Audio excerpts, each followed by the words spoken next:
Jimmy Kimmel just returned to his show this week, and he started it very differently than he starts most shows. Usually, Kimmel, if you don't watch his show, which you probably don't because he doesn't have a lot of viewers, Kimmel starts his show with a monologue, and that monologue is basically a string of slurs against MAGA and Trump. It's not funny. He doesn't even try comedy. He kind of just reports the news in a very biased and, kind of frankly offensive way. This time was very different, however. He actually praised Erika Kirk for forgiving Charlie Kirk's killer and followed it with a Christian message. It's actually really good. Take a look. A moment over the weekend, a very beautiful moment. I don't know if you saw this. On Sunday, Erika Kirk forgave the man who shot her husband. She forgave him. That is an example we should follow. Yeah. If you believe in the teachings of Jesus as I do, there it was. That's it. Okay, so let's get this out of the way first. Do I think that Jimmy Kimmel has had a change of heart? No, of course not. Obviously not. This was something that he had to do in order to get his show back. I think we've seen time and time again that Jimmy Kimmel does not have a lot of respect for Christians. He obviously has no respect for MAGA Republicans, and so I don't believe him. And again, I don't want to be too cynical, but at some point when someone does not actually give you loyalty or trust, you can't trust them, right? Over and over again, he says these horrible things, he reverses them. It's very clear that he's just doing this to get his show back because both ABC probably made him do it, and obviously he needs the viewers as well. Because even though, most people who are watching him are leftists, I still think there were a lot of people that were offended by what he said about Charlie Kirk. The only way to get those people back is to apologize for it. I think that Jimmy Kimmel hates MAGA, just the same as always. As to whether or not Jimmy Kimmel is actually Christian, or not, I don't really want to say. I think there's a lot of people who are saying that those are empty words and that he's not Christian. I'm not his judge. I can't say for certain. I'm never going to say someone doesn't believe in Christ because that's not my job. I don't want to discourage people from believing in Christ.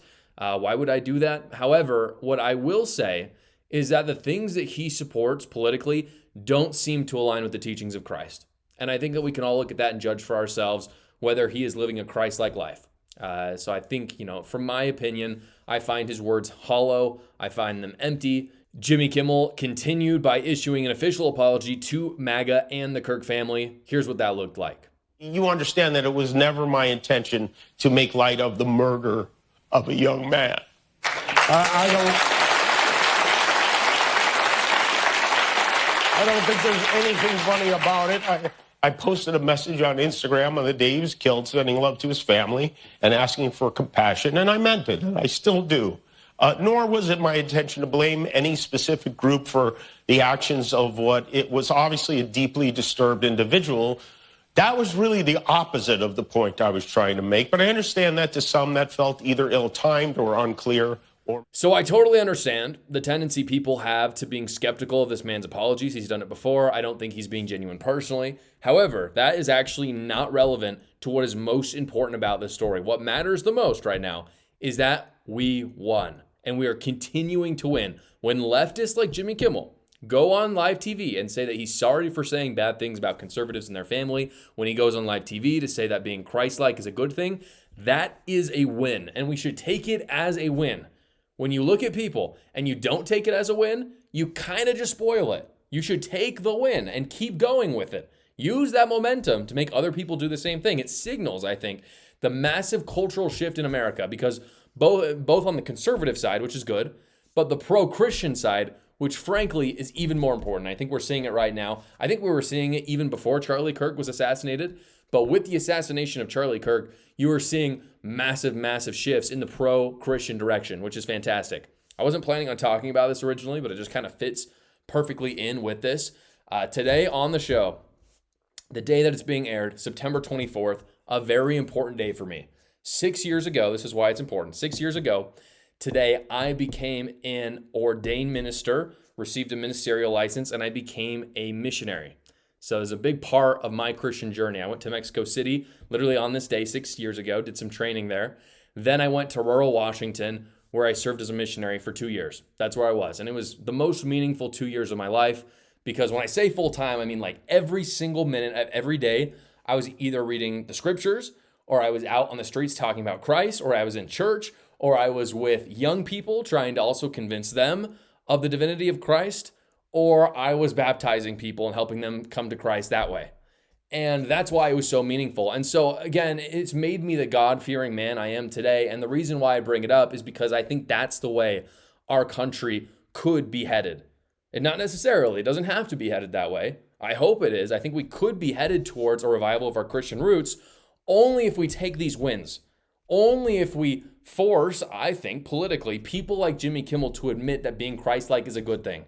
Frankly, there's a lot of people online. This is the most disappointing thing. You have Jimmy Kimmel, who is a leftist, I believe, and he's on ABC, which is ruled by I'm not going to say the company name, but you know who it is, that does not have Christian ideals in its priority. In fact, they hate him.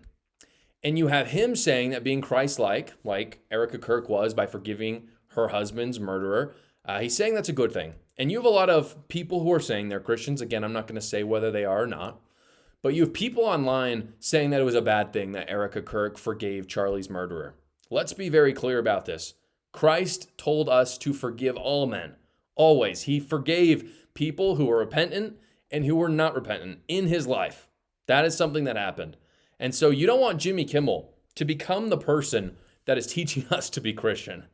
You need people who are on the right to actually continue those Christian roots that I'm talking about and escape the horrible secularism that seems to have really infiltrated society in a way that I just don't think existed before my mission started in 2019. I remember on my mission, one of the things is I didn't have the news. I didn't have, you don't spend time watching the news. You're just so focused on the work, essentially. I didn't watch YouTube. I didn't do things like that. I was working all the time, 16-hour days for 2 years straight, no vacations, no breaks. And what that allowed me to do was come home from my mission and realize the world changed, like a lot. Before my mission, this secularism was not quite the same. After, it really was. And a lot of that came down to the Biden administration. It came down to what was happening with COVID. And I hope, what I really hope, is right now that we're shifting backwards. We're going back to what we had in Trump's first term when I think Christianity was a little bit more popular. This shift, going back to Jimmy Kimmel, is very important, and it points, I think, to one reason why elections are so important. You hear a lot of people out there who are very cynical talking about how, oh, there's the uniparty. Elections don't matter. The question I have for them is, do you really think that Jimmy Kimmel would be saying this if Kamala Harris was president right now? He would not. Let's be honest about this. He would not. You know, I wish it weren't this way. I don't think it should be this way. However, the president does set the tone for the culture in America. That's just a reality because everybody looks at who won the election and there's a thought process of, oh, that's how the majority of Americans are thinking. Therefore, if the president does something, people intuitively think, oh, that must be what the majority of Americans believe in. And so if there is a Christian president that has conservative ideals, that is going to change the culture. Again, I wish it weren't so. I don't think the president should have that much power over the culture of America. I think they should just be this figure that kind of does their thing.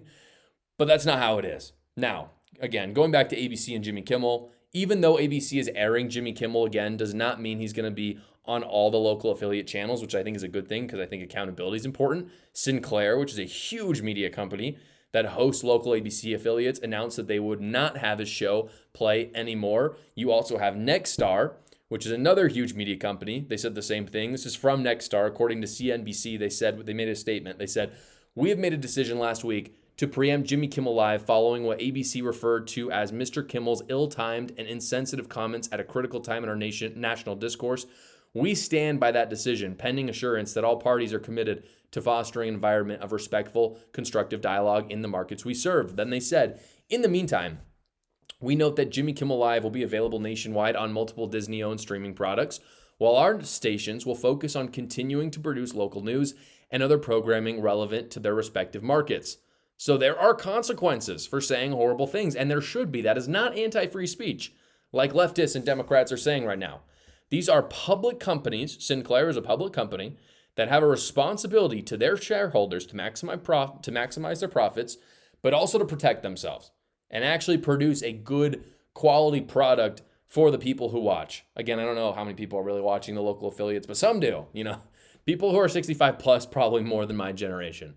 And so if they don't want to support Jimmy Kimmel saying horrible things, they can do that. That's not anti-free speech. That is pro-consequences and pro-accountability, which we should all be for. Now, Trump, for his part, has been brutal on ABC, Very, very straightforward. He said he's going to sue them again, probably for defamation. He said this in a True Social post. He said, quote, "I think we're going to test ABC out on this. Let's see how we do. Last time I went after them, they gave me $16 million.